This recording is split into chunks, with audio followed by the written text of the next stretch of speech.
Russia and Ukraine's war, what does it mean for the world? On September 30, 2022, Russia, amid an ongoing invasion of Ukraine, unilaterally declared its annexation of 4 Ukrainian oblasts, Luhansk, Donetsk, Zaporizhia, and Kherson.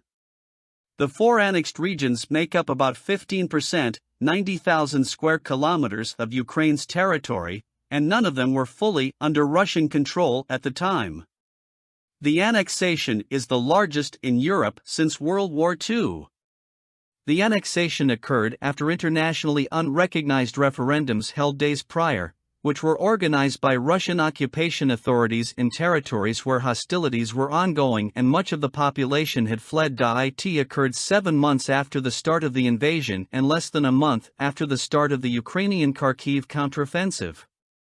The signing ceremony was held in the Grand Kremlin Palace in Moscow in the presence of occupation authority heads Leonid Pasechnik, Denis Pushilin, Yevgeny Balitsky and Vladimir Seldo, and Russian President Vladimir Putin. The annexation is unrecognized by the international community, with the exception of North Korea. Ukraine, the European Union, the United States, and the United Nations all said that the referendums and the annexation had no legal basis or effect. 8. Ukrainian President Volodymyr Zelensky said in response that Ukraine would apply to join NATO on an expedited basis. Martial law was introduced in October 19 within the annexed Donetsk, Kherson, Luhansk, and Zaporizhia areas, with legislation allowing for bans on public gatherings and other widespread restrictions on personal liberty. This was the biggest event in Russia-Ukraine conflict after MH17 flight was shot down. On July 17, 2014, Malaysia Airlines flight MH17 was shot down while flying over the Donbas region of Ukraine.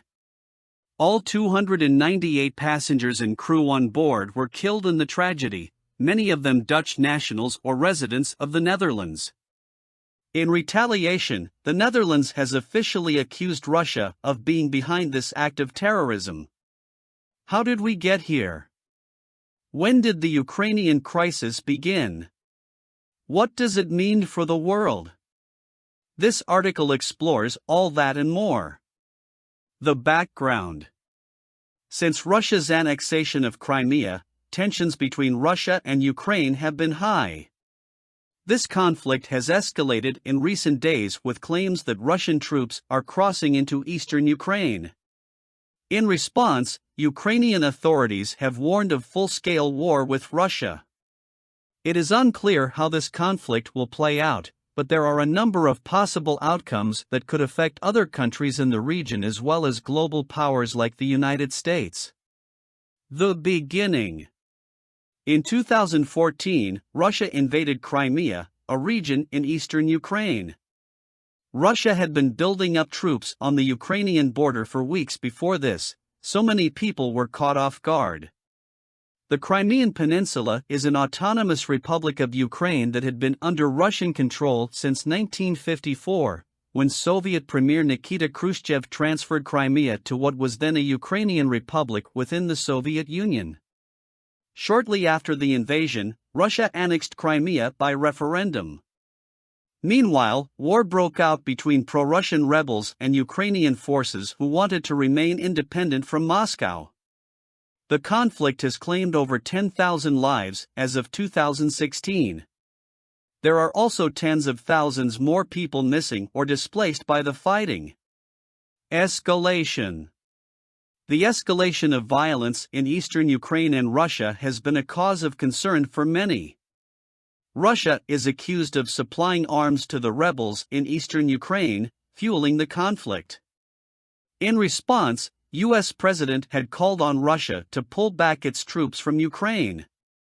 Moreover, Western countries have introduced sanctions against Russia. As a result, Russia retaliated by banning imports of some food products from Europe. Furthermore, many are worried that the risk of military confrontation between these two countries will only increase if Moscow continues to supply arms to pro-Russian separatists in Ukraine's eastern provinces. Although there are signs of ceasefire after negotiations between Ukraine and Russia at Minsk talks, there remains high level of violence as well as substantial numbers of displaced persons. Meanwhile, the European Union (EU) imposed additional economic sanctions against Russia this past week. The United States is also expected to implement new sanctions soon against major Russian banks and defense companies. Current situation. Ukraine has been in a state of turmoil since November 2013 when pro-Russian President Viktor Yanukovych was ousted. The Russian government has supported pro-Russian separatists in eastern Ukraine by sending military personnel and equipment to their aid. The U.S. government, along with its Western allies, have imposed economic sanctions on Russia in order to force Moscow to withdraw its support of these rebels. In response to NATO involvement in neighboring countries, Russia is bolstering its own presence around NATO's borders. However, many analysts say that this conflict will not result in full-scale war because there is no significant territorial dispute at stake. Even if Moscow wanted to seize territory from Ukraine, which would make it more difficult for NATO to defend against, such an invasion would be very costly both economically and politically for Russia. Some experts believe that the primary goal of Putin is instead to prevent further expansion into what he views as his sphere of influence in order to keep other states from forming alliances with potential rivals. The future. Because of the recent events in Ukraine, there are many concerns about what will happen next. This includes how Russia is going to react and what other countries are going to do about it. There are also worries about how this will affect Europe, Asia, and other parts of the world. One thing that remains certain is that nothing good can come from this conflict. Although the end result could have a huge impact on the world economy and politics, nobody knows exactly what that outcome will be. The best we can hope for is peace between these two countries. If they were to somehow stop fighting, then everyone would benefit. But if they continue fighting, then more countries may get involved, which could lead to even more chaos and destruction. It's not fair that so many innocent people should suffer because of political differences. We need to find an answer soon before the war spreads out any farther.